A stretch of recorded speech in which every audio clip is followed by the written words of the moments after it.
부활주일을 보낸 지 이제 2주가 지났습니다. 부활주일 아침에는 우리가 할렐루야 하면서 주님 부활하셨습니다 라고 서로 화답했지요.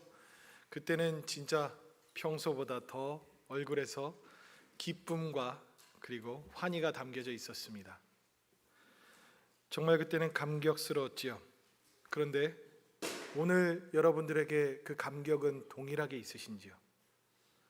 그 부활절 아침에 맞이했던 그 표정, 그 우리의 생생함, 그 모든 것들이 남아있는지요? 부활의 기쁨이라는 것이 시간이 지나며 서서히 일상 속에서 녹아 없어지는 것 같지 않으십니까? 이 앞에 있는 강단의 꽃도 이제 시들시들해져 갑니다. 나쁜 의미로 한 건 아닙니다. 그만큼 이 세상에서는 영원한 것이 없습니다.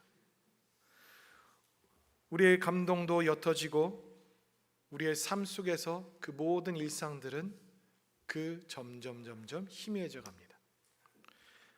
그것 때문에 부활의 기쁨은 온데간데 없어져 가고 내가 해야 할 일들, 그리고 수북히 쌓여있는 처리해야 될 청구서들, 그리고 심지어는 여전히 나의 마음을 불편케 하는 관계들, 그리고 나아지지 않는 건강들, 이 모든 것들이 우리 앞에 여전히 있습니다.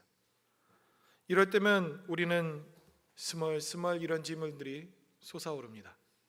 부활이 정말 오늘 내 삶과 무슨 상관이 있지? 부활이 도대체 내 삶에서 어떤 역할을 하지? 라는 생각 말입니다. 우리는 교리로는 압니다. 예수님이 부활하셨다. 이것은 믿어 의심치 않습니다.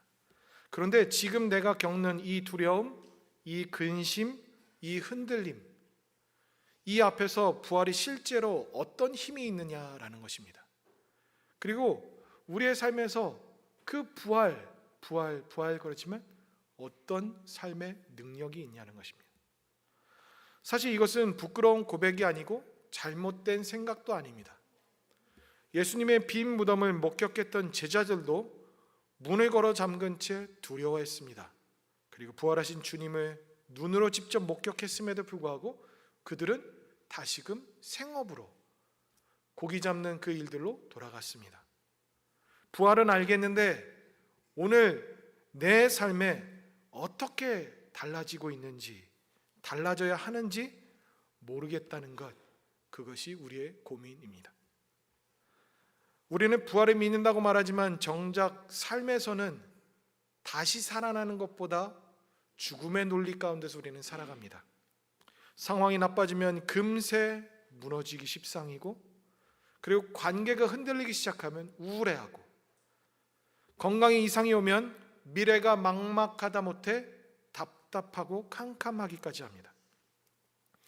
지금까지 붙잡고 있었던 그것이 내게서 조금만 손실되어지고 상실되어지면 내 전부가 송두리째 흔들리는 경험도 하게 됩니다. 왜 그럴까요? 우리가 부활을 몰라서 그럴까요? 그것은 오히려 부활을 삶의 중심, 내 삶의 소망으로 붙들지 못하기 때문에 그렇습니다. 부활이라는 사건이 믿어지지만 아직 내 내면에 토대가 되지 못했기 때문에 그렇습니다.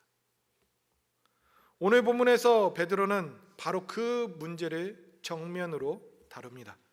베드로전서는 편안한 사람들에게, 아무 일 없는 사람들에게 쓴 편지가 아닙니다.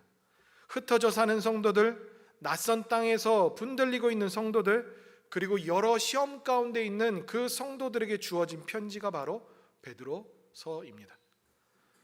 그러므로 이 말씀은 평온한 날에 그냥 장식품처럼 턱 주어진 것이 아니라 고난의 한복판에서 붙들어야 할 생명의 말씀이라는 것입니다. 베드로는 가장 먼저 이렇게 외칩니다. 오늘 본문 3절 말씀 한번 보실까요? 오늘 본문 3절의 첫 번째 문장이 이렇게 선포합니다. 우리 주 예수 그리스도의 아버지 하나님을 찬송하리로다. 이 고백은 상황을 보고서 읊어댄 고백이 아닙니다. 환경이 좋아서 나온 말도 아닙니다. 이것은 부활을 본 사람이 시간이 지나도 흔들리지 않는 자리에서 터뜨리는 선언입니다. 형편 때문이 아니라 예수 그리스도 때문에 할 수 있는 고백인 것입니다.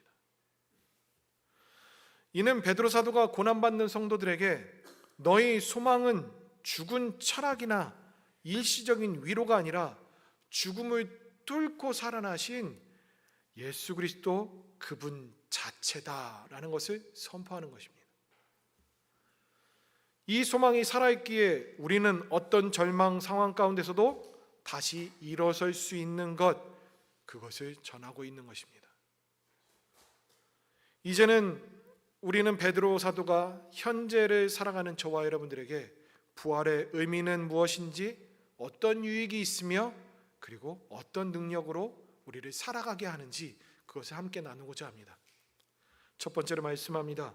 부활은 죽은 마음에 새 생명을 주어 산 소망이 있게 하신다는 것입니다. 오늘 보면 3절 말씀 한번 다시 볼까요?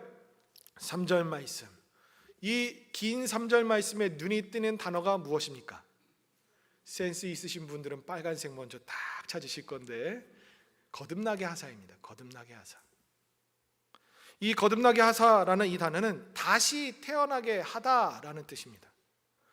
즉 베드로 사도는 말합니다. 예수님의 부활은 단지 예수님의 한 번 승리가 아니라 그 부활을 통해 우리를 다시 태어나게 하신 사건이라는 것입니다. 이것이 왜 중요할까요? 어떤 차이를 가지게 하는 것일까요? 인간의 가장 근본적인 문제는 우리의 마음이 약한 것이 아닙니다. 우리의 나약함이 아닙니다. 진짜 문제는 인간은 영적으로 이미 죽었다라는 사실입니다. 즉 겉으로는 살아 움직이고 웃기도 하고 희망을 갖기도 하고 계획도 하고 무엇인가 성취를 하지만, 그러나 하나님과 단절된 채로 살아가는 한 그 중심은 이미 죽음의 지배 아래 놓여 있다라는 것입니다. 그래서 사람들은 늘 무언가 쫓습니다. 무언가를 손에 쥐려고 애씁니다.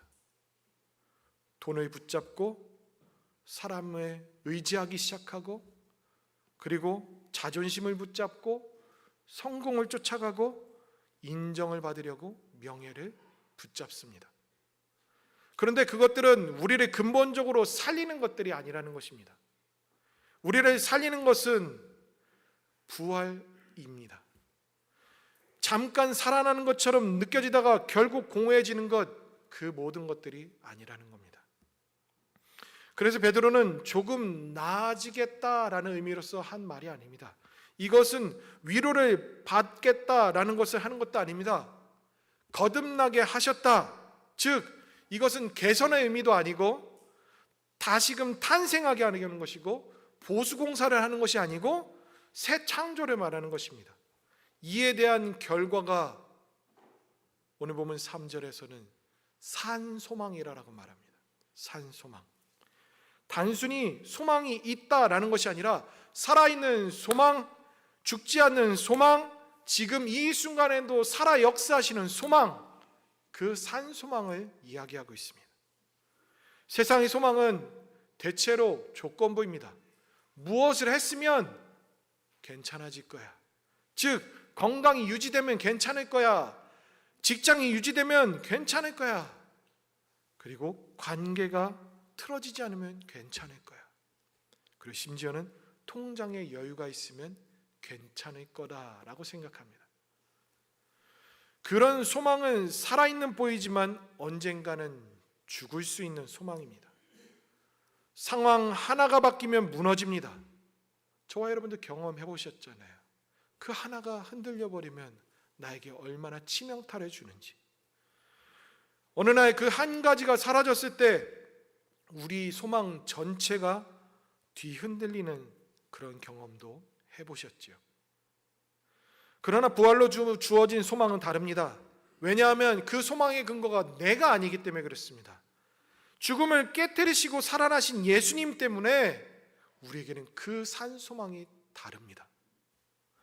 예수님이 죽은 채 무덤에 머물러 계셨다라면 그냥 소망이 있는 종교일 뿐입니다.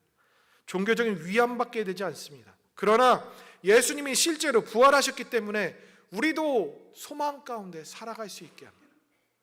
그리고 그 소망은 오늘 살아 숨쉬고 있습니다.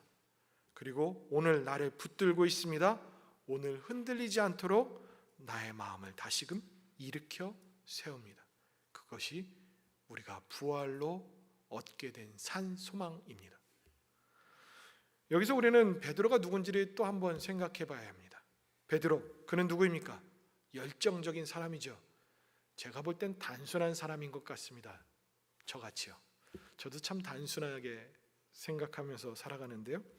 이 베드로를 보면 제가 많이 닮았다는 생각이 들 정도로 열정적이기도 하지만 때때로는 단순해 보입니다. 그는 오히려 저보다 더 충성심이 더 있었습니다. 그래서 예수님 죽으러 가는 그 현장 가운데도 자기는 끝까지 따르겠다라고 얘기할 정도입니다. 그런데 그는 3번 부인합니다. 그리고 예수님이 십자가에 달리시는 그 순간 십자가 앞에서 그는 소망이 아주 처절하게 무너집니다. 그런데 베드로가 말합니다. 오늘 말씀해 보시면 3절에 그의 많으신 긍휼대로 우리를 거듭나게 하사 산 소망이 있게 하셨다. 이건 베드로 스스로 깨달은 결심이 아닙니다. 그는 말합니다. 그의 많으신 긍휼대로, 하나님 아버지의 그 긍휼대로, 예수 그리스도의 그 긍휼대로 그렇게 되었다라고 얘기합니다. 그 긍휼은 인간의 자격에 대한 보상이 아니라 불쌍한 자를 향한 하나님의 자비입니다. 우리의 소망은 내 신실함 위에 세워지지 않습니다. 하나님의 긍휼 위에 세워집니다. 그래서 우리는 이 소망이 우리에게 살아 역사하시는데 강력하게 임한다는 것입니다. 내 의지가 아니라, 내가 강해서가 아니라 하나님의 긍휼이 강하시기 때문에 그렇습니다. 여러분, 혹시 마음이 죽어져 가십니까? 생기가 없이 메말라 가십니까? 기도해도 별 느낌이 없고, 예배를 드려도 기쁨이 없고, 말씀을 들어도 내 심령이 예전 같지 않고, 예배 드리는 이 자리에 있어도 졸음만 쏟아지고 그냥 하나님과 말씀에 집중이 되지 않는 그런 모습들. 여러분, 그렇다면 기억하십시오. 부활신앙은 우리에게 그냥 기운내라 하는 수준이 아니라 부활신앙은 죽은 자를 살리시는 하나님의 능력이라는 사실을 기억하시기 바랍니다. 주님은 무너진 마음을 다시 붙드시고 식어버린 영혼을 다시 살리시고 절망 속에 있는 자를 다시 산 소망이 가지도록 우리를 붙잡아 주시는 분이십니다. 부활주일에 감격이 시들어도 부활 자체가 시들지는 않습니다. 내 느낌이 식어도 부활하신 주님을 결코 식지 않으신다는 사실을 기억하시기 바랍니다. 내 기준이 아니라 하나님의 그 자비로우신 긍휼 때문에 그렇습니다. 그러니 성도 여러분, 나의 상황을 바라보지 마십시오. 부활하신 주님을 바라보십시오. 사망 권세를 이기신 주님, 그 주님께서 부활하셨다는 사실을 기억하시고 그리고 의지하십시오. 그리고 찬송하십시오. 그 고백 위에 하나님께서는 우리를 다시금 산 소망을 갖도록 역사하실 것입니다. 두 번째로 말씀하십니다. 부활은 흔들리는 세상 속에서 빼앗기지 않는 유업을 바라보게 하신다라고 말씀합니다. 오늘 보면 4절 말씀 다 같이 읽어보겠습니다. 4절 말씀 시작.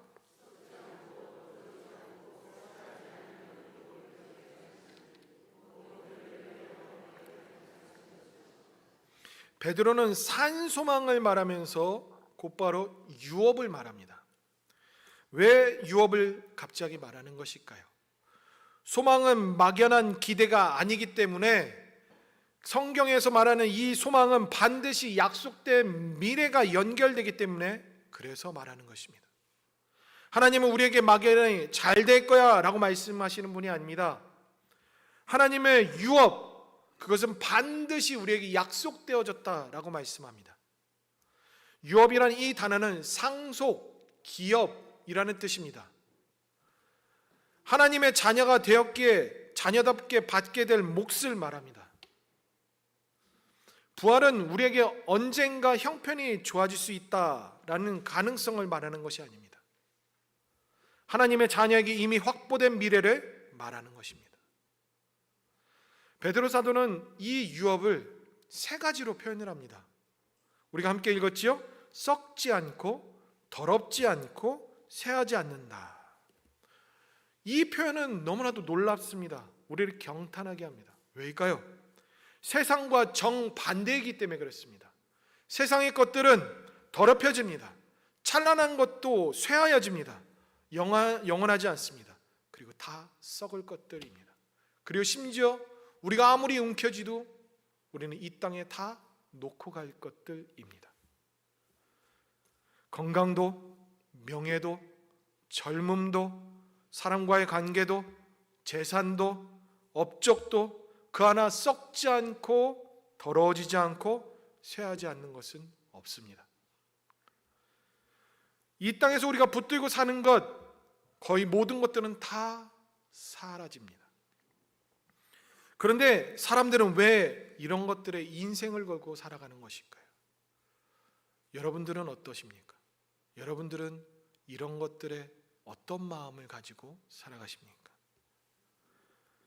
세상 사람들은 다 그럴지라도 부활의 산소망을 가진 저와 여러분들은 그러면 안 됩니다.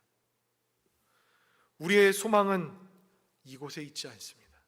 그렇다고 성경은 현실을 부정하지 않습니다. 그러나 진짜 현실은 지금 손에 잡히는 것이 아니라 하늘에 간직되는 유업이다라고 베드로 사도는 우리에게 가르쳐 줍니다. 오늘 보면 4절 말씀 한번 다시 보겠습니다. 하번절에 있는 내용을 보겠습니다. 곧 너희를 위하여 하늘에 간직하신 것이라.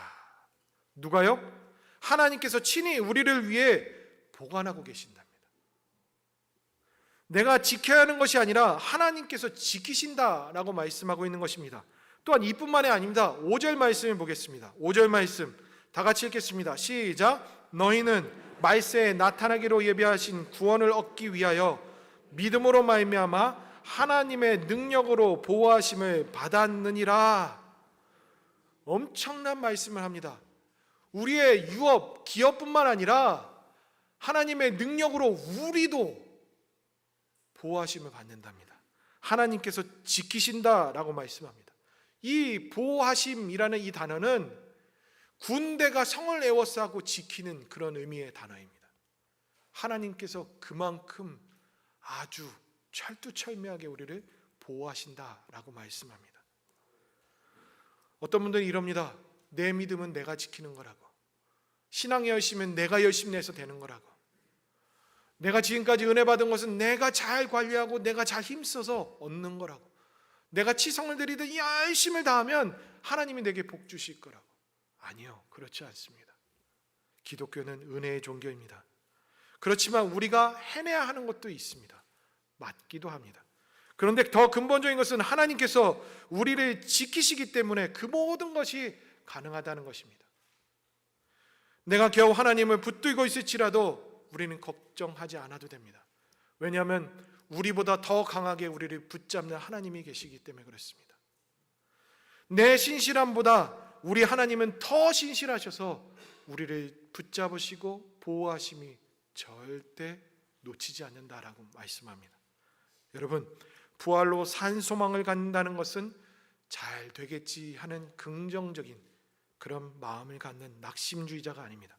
하나님이 붙들고 계신다는 이 실제를 이 현실 속에서 우리는 부여잡고 간직하며 살아가는 것, 그래서 우리가 가진 산 소망은 이 소망 가운데서 역사되어지는 것입니다. 그게 부활의 소망입니다. 이에 대해서 학자들은 말합니다. 우리의 유산은 죽어서 받는 것이 아니라 지금부터 영원까지 보장된 것이다 라고 말을 합니다. 또 다른 학자는 이렇게 말했습니다. 산 소망은 주관적인 낙관주의가 아니라 역사적 사건이고 결코 실패할 수 없는 현실이다 라고 말합니다. 부활은 우리가 장차 다시 살아날 그것만이 아닙니다. 지금 이곳에서도 산소망을 품고 살아갈 수 있고 그 산소망이 현실로 나타나며 그 능력 가운데서 우리가 살아갈 수 있게 하고 살리게 하는 것, 그게 우리가 의지하는 부활의 소망입니다. 따라서 성도 여러분, 이 다가올 내세의 부활을 기다리지만 마시고 지금 이곳에서부터 누리시고 만끽하시고 살아가시는 저와 여러분들 될 수 있기를 바랍니다. 세 번째로 말씀합니다. 부활은 시험 속 근심을 없애는 것이 아니라 그 근심을 통과하며 더 깊은 기쁨으로 이끄신다라는 것을 말씀합니다. 오늘 보면 6절 말씀 다 같이 읽어볼까요? 시작. 그러므로 너희가 이제 여러 가지 시험으로 말미암아 잠깐 근심하게 되지 않을 수 없으나 오히려 크게 기뻐하는도다. 베드로 사도 참 너무 솔직한 것 같습니다. 우리가 살아가는데 근심이 없지는 않답니다. 근심이 없다라고 얘기해 주면 위로가 될 것 같은데 너무 적나라하게 그대로 얘기해 줍니다. 근데 현실은 그렇습니다. 현실은 우리 삶에서 근심 걱정은 여전히 있습니다. 그런데 성경은 우리의 눈물을 무시하지도 않고 우리의 그 현실 가운데 동떨어진 허상과 같은 것이 아니다라고 말씀합니다. 오히려 그래서 믿음장이라고 일컬어지는 히브리서 11장 1절 말씀에 이렇게 고백하지요. 믿음은 바라는 것들의 실상이요 보이지 않는 것들의 증거다. 믿음은 현실적인 것입니다. 또 베드로 사도는 얘기합니다. 여러 가지 시험으로. 솔직히 베드로 사도는 저돌적인 것 같은데 여기에선 참 섬세하게 우리들에게 다 얘기해 줍니다. 여러 가지 시험으로. 우리의 삶에서는 항상 복 받을 거야, 예수 믿으면 복 받을 거야, 다 형통할 거야, 잘 될 거야 라고 얘기하지 않습니다. 현실적으로 다양한 시험이 있을 거라고 얘기합니다. 경제적인 어려움, 사람으로 오는 시험들, 육체적인 질병으로 오는 괴로움들, 그 모든 시험들이 있을 거라고 얘기합니다. 가정에서는 문제가 있을 수 있고 우리에게는 그 외로움 때문에 허덕이며 살아갈 수도 있고 상실감으로 이 현실 속에 살아가면서 괴롭게 살아갈 수 있다는 것을 인정하고 있습니다. 그런데요, 베드로 사도는 여기서 멈추지 않고 연이어서 말합니다. 그러나 오히려 크게 기뻐하는도다. 현실은 아무리 그럴지라도 부활의 산소망을 가지며 살아가는 자는 그러나 오히려 크게 기뻐한다라고 말씀합니다. 이 내면에서부터 오르는 넘치는 환희가 있을 것이다 라고 베드로 사도는 말씀하고 있는 것입니다. 여러분, 성도는 근심 없는 사람이 아닙니다. 근심 속에서도 더 깊은 기쁨을 아는 사람, 그리고 그 기쁨을 누리는 사람, 이루 말할 수 없는 벅참으로 만끽하며 살아가는 자, 그들이 바로 예수 믿는 사람이다라는 것을 말씀해 주고 있습니다. 세상 사람들은 묻습니다. 어떻게 힘든 게 그렇게 기쁘게 살 수 있냐고. 네, 이것이 우리의 복음입니다. 이것이 믿음의 능력입니다. 기쁨은 상황에서만 나오지 않는다. 예수님이 살아계시고 나를 지키시고 이 시험의 끝이 아니라 사실 나를 기쁘게 하시는 놀라움이 있다.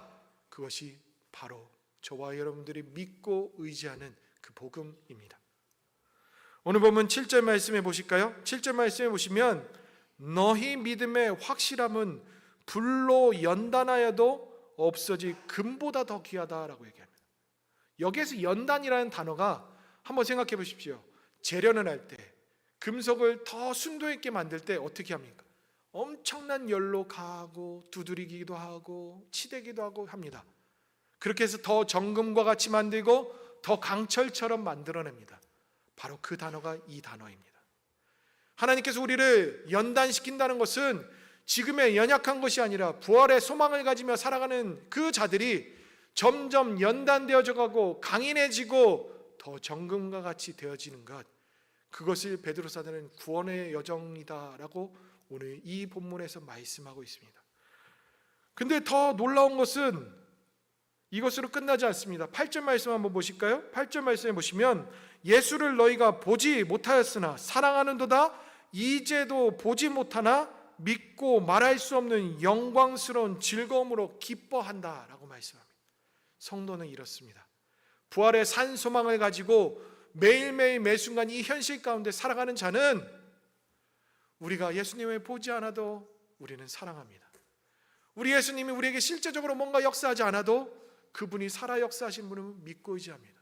그래서 그 영광스러운 기쁨을 우리는 누리며 살아갑니다. 이 구원의 여정 가운데 이것을 보고 엄청난 또 말을 바울 사도는 말미에서 말씀합니다. 오늘 본문 12절 말씀 맨 마지막에 보시면 이렇게 기록되어 있습니다. 천사들도 살펴보기를 원한다.